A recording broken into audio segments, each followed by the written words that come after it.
Hello everyone, आज हम लोग पढ़ने वाले हैं माइटोकॉन्ड्रिया। तो प्लीज़ वीडियो को जल्दी से शेयर कर दीजिए ताकि आपके दोस्त भी जल्दी से जुड़ जाएंगे। तो आइए हम लोग देखते हैं। देखिए, mitochondria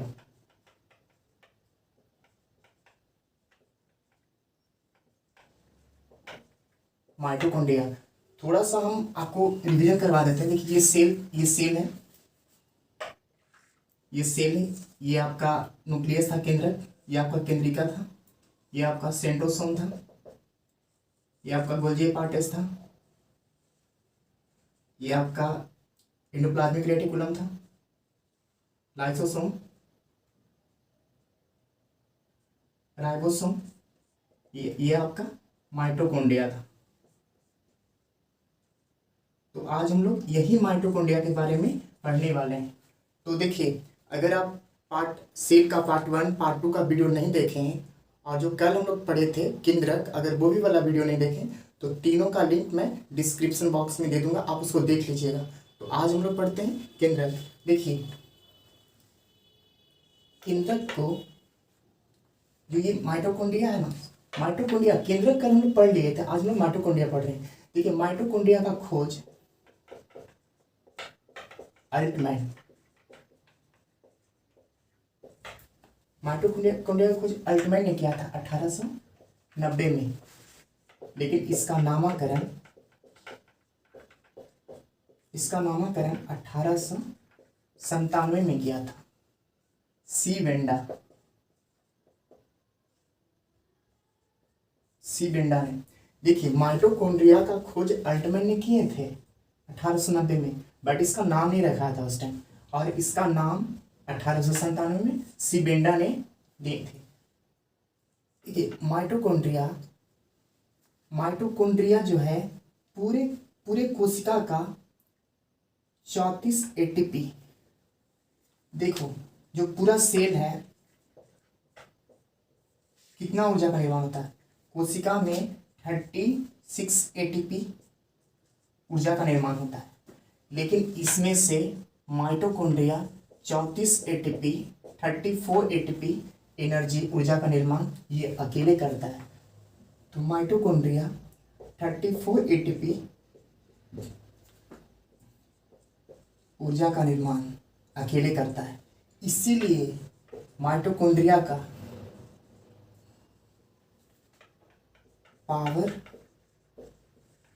power house of cell कहते हैं। ऊर्जा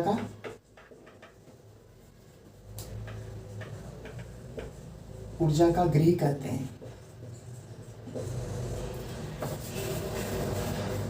देखिए, फिर से थोड़ा रिपीट करता हूँ। देखिए, माइटोकॉन्ड्रिया यह कोशिका का एक अंग है। इसका खोज अल्टमैन ने 1890 में किया था। इसका नामकरण 1897 में सी वेंडा ने किया था।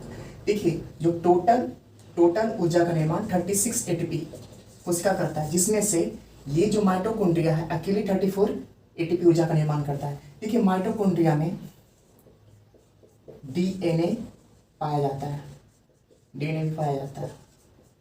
देखिए, कल हम पढ़ाए थे आपको कि केंद्रक में भी जो न्यूक्लियस होता है उसमें डीएनए तथा आरएनए दोनों पाया जाता है, लेकिन यहाँ पर डीएनए सिर्फ पाया जाता है माइटोकॉन्ड्रिया में।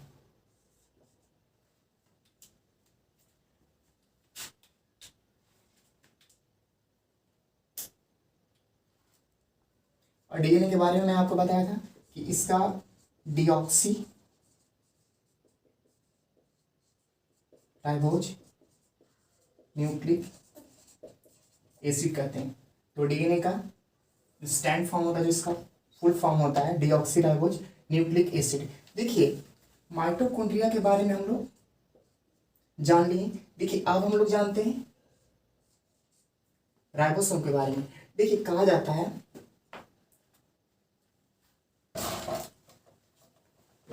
वन सेकेंड, जो राइबोसोम होता है उससे प्रोटीन का फैक्ट्री करते हैं, यानी वो प्रोटीन का संश्लेषण करता है, प्रोटीन बनाता है। आज हम लोग कोशिश करेंगे कि जो भी सेल का अंग है उसको इस वीडियो में डील कर लेंगे, और अगर बच जाएगा तो फिर नेक्स्ट वीडियो में हम लोग करेंगे। देखिए, माइटोकॉन्ड्रिया के बारे में हम लोग देखें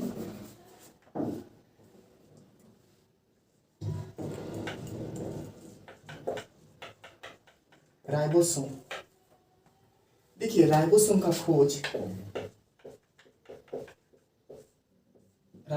खोज लाडे ने किया था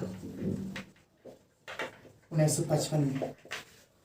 लाडे ने किया था 1955 में। राइबोसोम का काम है प्रोटीन बनाना, प्रोटीन का संश्लेषण करना। इसीलिए देखिए राइबोसोम का काम क्या है? प्रोटीन का संश्लेषण करना, प्रोटीन बनाना, ठीक है। इसीलिए राइबोसोम को प्रोटीन का फैक्ट्री कहते हैं, प्रोटीन का फैक्ट्री कहते हैं। कोई दिक्कत नहीं। देखिए राइबोसोम का खोज लाडे 1955 में किया था। राइबोसोम को प्रोटीन का फैक्ट्री कहते हैं, प्रोटीन का संश्लेषण करता है इसलिए प्रोटीन का फैक्ट्री कहते हैं। देखिए अभी तक मैं आपको बताया कि देखिए माइटोकॉन्ड्रिया के बारे में मैंने बताया कि माइटोकॉन्ड्रिया कोशिका का एक अंग है। माइटोकॉन्ड्रिया का खोज 1890 में अल्टमैन ने किया था, लेकिन इसका नामकरण स्टीवेंडा ने 1897 में किया था। और मैंने आपको बताया कि माइटोकॉन्ड्रिया में डीएनए पाया जाता है। और इससे पहले केंद्रक के बारे में मैंने पढ़ा था कि केंद्रक में डीएनए तथा आरएनए दोनों पाया जाता है, लेकिन यहाँ माइटोकॉन्ड्रिया में डीएनए पाया जाता है, ठीक है। और डीएनए के बारे में मैंने बताया कि डीऑक्सीराइबोज न्यूक्लिक एसिड होता है।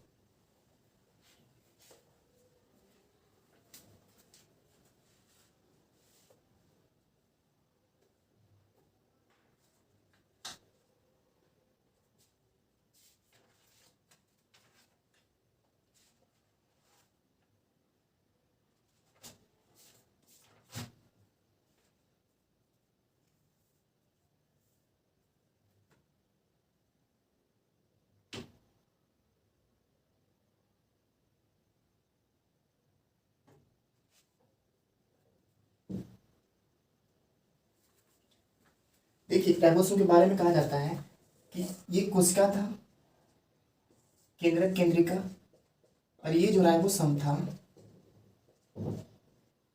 ये जो राइबोसोम था, देखिए कहा जाता है ना कि इसको राइबोसोम कहते हैं, लेकिन झुंड में जो बहुत सारे राइबोसोम होते हैं कोशिका के अंदर राइबोसोम के झुंड को पॉलीराइबोसोम कहते हैं, पॉलीराइबोसोम कहते हैं। ये टोटल को पॉलीराइबोसोम कहते हैं। तो राइबोसोम के झुंड को पॉलीराइबोसोम कहते हैं। कोई दिक्कत नहीं। देखिए माइटोकॉन्ड्रिया पढ़ लिए, राइबोसोम के बारे में पढ़ लिए। अब हम लोग एंडोप्लाज्मिक रेटिकुलम के बारे में पढ़ते हैं। देखिए एंडोप्लाज्मिक रेटिकुलम का हिंदी में उसको कहते हैं अंतःप्रद्रव्य जालिका। देखिए जो एंडोप्लाज्मिक रेटिकुलम होता है वो दो प्रकार के होता है। इसका दो भाग होते हैं। अंतःप्रद्रव्य जालिका का दो भाग होते हैं, चिकनी अंतःप्रद्रव्य जालिका और रुखड़ी अंतःप्रद्रव्य जालिका, जिसको स्मूथ एंड रफ कहते हैं। देखिए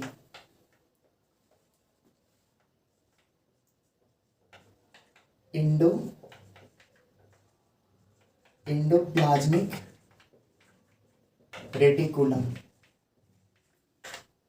इसको हिंदी में अंतःप्रद्रव्य जालिका कहते हैं, अंतःप्रद्रव्य जालिका। देखिए ये दो प्रकार की होती है, दो प्रकार की होता है। पहला होता है आपका स्मूथ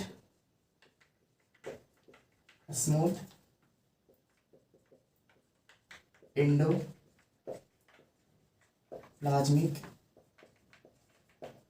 रेटिकुलम। दूसरा होता है, देखिए इसको आप चिकनी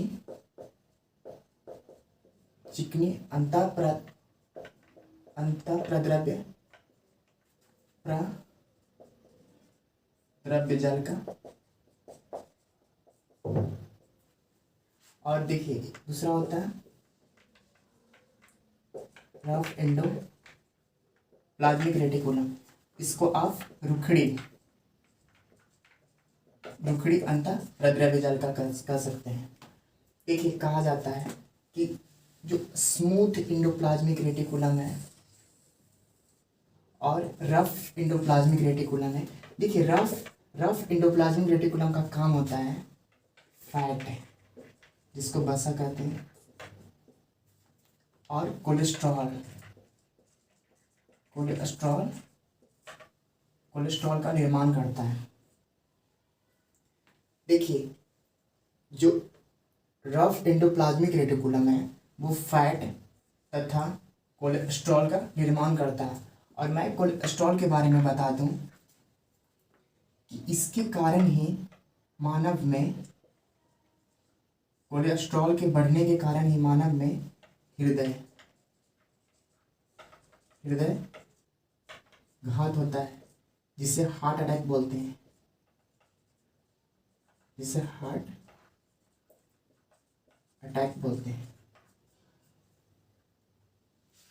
देखिए कोलेस्ट्रॉल फैट, यहाँ पर फैट के बारे में आप समझ रहे होंगे, चिपचिपा जैसे फैट। देखिए फैट में आ जाते हैं जो भी चिपचिपा आपका पदार्थ है, यानी कि जिसमें फैट होता है, जैसे कि आप घी आता है या फिर जितने भी ऑयल चीज आते हैं, ऑयल से रिलेटेड जो भी है उसमें ज़्यादा फैट पाया जाता है। देखिए कोलेस्ट्रॉल क्या होता है, देखिए कोलेस्ट्रॉल क्या होता है ना, ये भी एक प्रकार का फैट ही है, ठीक है। कोलेस्ट्रॉल ये भी एक प्रकार का फैट जैसा ही है, ये भी ऑयल है।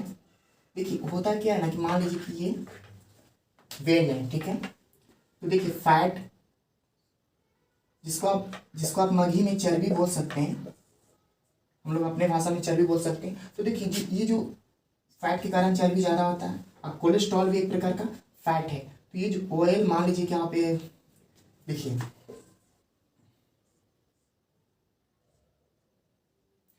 मान लीजिए कि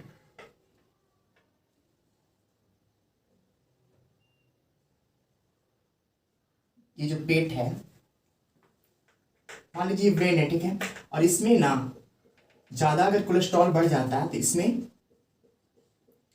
इसमें कोलेस्ट्रॉल की मात्रा बढ़ जाती है, इसमें कोलेस्ट्रॉल की मात्रा बढ़ती चल जाती है, जिसके कारण हृदय घात हो जाता है, यानी हार्ट अटैक हो जाता है। तो कोलेस्ट्रॉल भी एक प्रकार का फैट ही है, बस इतना समझ लीजिए आप लोग।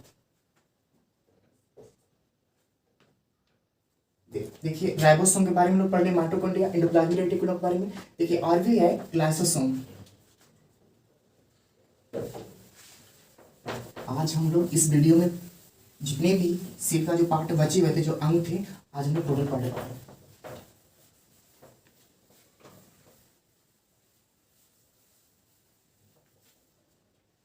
देखिए हम लोग गोल्जी एपार्टस के बारे में देखते हैं। एपार्टस, इसे गोल्जी काय कहते हैं, गोल्जी काय कहा जाता है। देखिए इसके बारे में, इसका खोज कैमिलो गोल्जी ने किया था। कैमिलो गोल्जी ने 1898 में किया था। कैमिलो गोल्जी ने 1898 ईस्वी में किया था। देखिए गोल्जी एपार्टस के बारे में कहा जाता है कि जो कोशिका में जो जैविक पदार्थ होते हैं, जो ये आपका गोल्जी एपार्टस जो होते हैं, ये जैविक पदार्थ को आवागमन करता है, जैविक पदार्थ को आवागमन का मतलब ये होता है कि मतलब इनपोर्ट और एक्सपोर्ट करता है, ठीक है। एक्सपोर्ट करता है, इनपोर्ट और एक्सपोर्ट करता है, यानी कि वो लाता है और मतलब वापस ये एक्सपोर्ट कर देता है।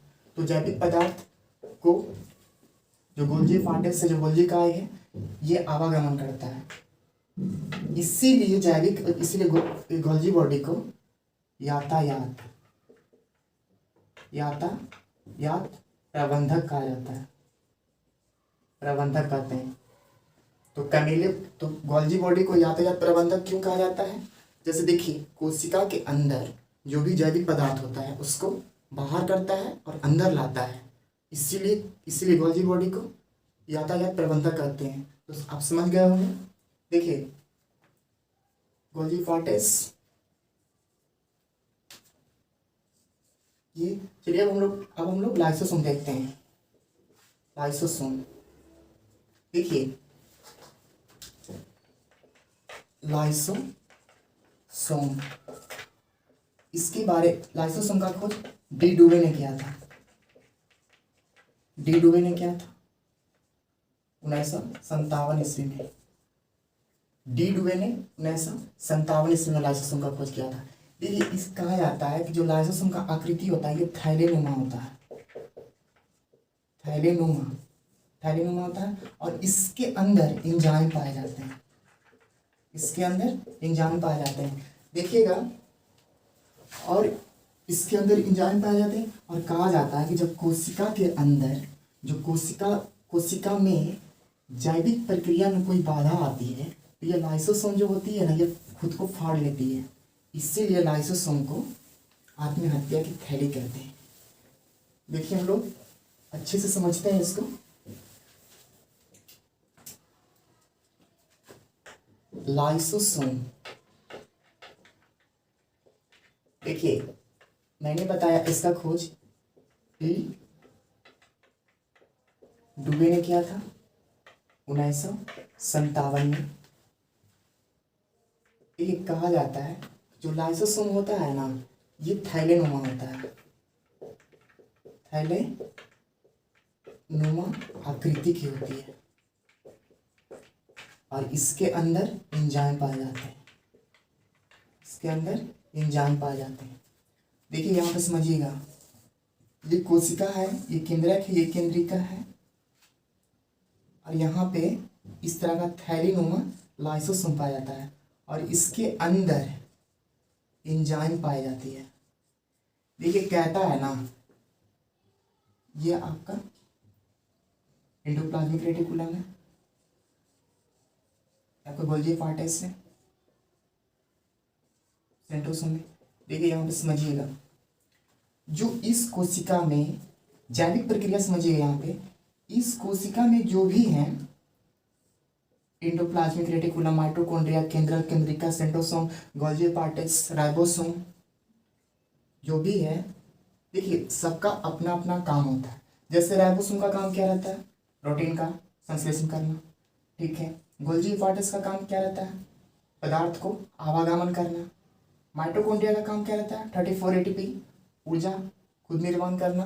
तो देखिए ये सब प्रक्रिया में, मतलब अगर मान लीजिए कि हमको भी पढ़ाना है, ठीक है, तो हम पढ़ा रहे हैं, मान लीजिए कि आपको काम में पढ़ना तो आप पढ़ रहे हैं, और अगर जो स्टूडेंट नहीं पढ़ रहा है तो उसी में कोई ऐसा स्टूडेंट है जो अगर नहीं पढ़ रहा है तो किसी को ये होता है कि वो नहीं पढ़ रहा है, तो वो मतलब एक्शन ले रहा है, मतलब गुस्सा आ रहा है उसको। तो यही यहाँ पर होता है कि मान लीजिए हम लोग क्रिकेट खेल रहे हैं, ठीक है, और सारे प्लेयर 11 प्लेयर हम लोग हैं, 11 प्लेयर है। मान लीजिए कि एक जो प्लेयर है वो अच्छे से ग्राउंड में एक्टिव नहीं है, वो मतलब फील्डिंग नहीं कर रहा है, बॉल आ रहा है तो वो मतलब अच्छे से फील्डिंग नहीं कर रहा है। तो जो कप्तान है, मान लीजिए जो ये लड़का है, ये लड़का को गुस्सा आ रहा है कि ये काहे नहीं अच्छे से फील्डिंग कर रहा है। तो ये लड़का क्या करता है, इसके काम से ना खुश होकर, यानी इसके द्वारा जो फील्डिंग नहीं किया जा रहा था, तो ये लड़का करता क्या है, वो पूरा बैड विकेट ले लेता है और बोलता है कि हम नहीं खेलेंगे, यानी कि पूरा मैच को रद्द कर देता है। तो यही प्रोसेस यहाँ पर होती है कि मान लीजिए जो सेंट्रोसोम का काम रहता है वो काम है, न्यूक्लियस का जो काम है वो काम है, इसका जो काम है, अपना अपना काम अगर नहीं करता है तो लाइसोसोम क्या करती है, खुद को ही फाड़ लेती है, ठीक है। तो देखिए जो इसके अंदर जो एंजाइम पाए जाते हैं ना, ये सारे कोशिका में जो लाइसोसोम के अंदर जो एंजाइम पाए जाते हैं, ये एंजाइम सारे कोशिका में फैल जाती है और इसके सारे अंग नष्ट हो जाते हैं, ठीक है, और ये कोशिका मर जाती है। इसीलिए लाइसोसोम को आत्महत्या की थैली कहते हैं, इसलिए इसे आत्महत्या की थैली कहा जाता है, आत्महत्या की थैली कहा जाता है। देखिए सेंट्रोसोम के बारे में बता देता हूँ, लाइसोसोम को बारे में हम लोग जान लिए। देखिए अब हम लोग सेंट्रोम, बस थोड़ा सा है। देखिए सेंट्रोसोम के बारे में कहा जाता है कि ये तारेनुमा आकृति की होती है, ये तारेनुमा आकृति की होती है। देखिए सेंट्रोसोम जो है, और ये जो सेंट्रोसोम है ना, ये पादप कोशिका में नहीं पाई जाती है, ये सिर्फ जंतु कोशिका में पाई जाती है, जंतु कोशिका में पाई जाती है। ठीक है, देखिए सेंट्रोसोम का काम है डिहाइड्रेशन करना, डिहाइड्रेशन, जिसे हिंदी में निर्जलीकरण कहते हैं, निर्जलीकरण। देखिए यहाँ पर डिहाइड्रेशन का मतलब समझिएगा कि देखिए सेल में जो भी मतलब कि जैसे पसीना छूटना, मतलब ज़्यादा किसी का पसीना आता है तो वो भी बीमारी है, या फिर कोई खतरनाक बीमारी हो तो उसको ये सेंट्रोसोम कम कर देती है, थोड़ा कम करती है। जैसे मान लीजिए किसी का बीमारी होता है तो उस बीमारी को कम करने में सेंट्रोसोम का ये मतलब हेल्प रहता है। और डिहाइड्रेशन हम बताने की कोशिश कर रहे हैं।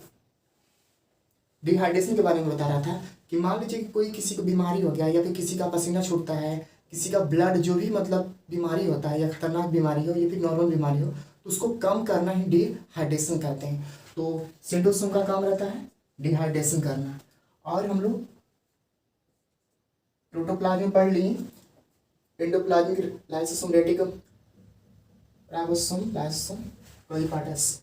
तो हम लोग यहाँ पर जो भी सेल का जो ऑर्गेनिजम्स था आज हम लोग खत्म कर दिए हैं। तो एक बार हम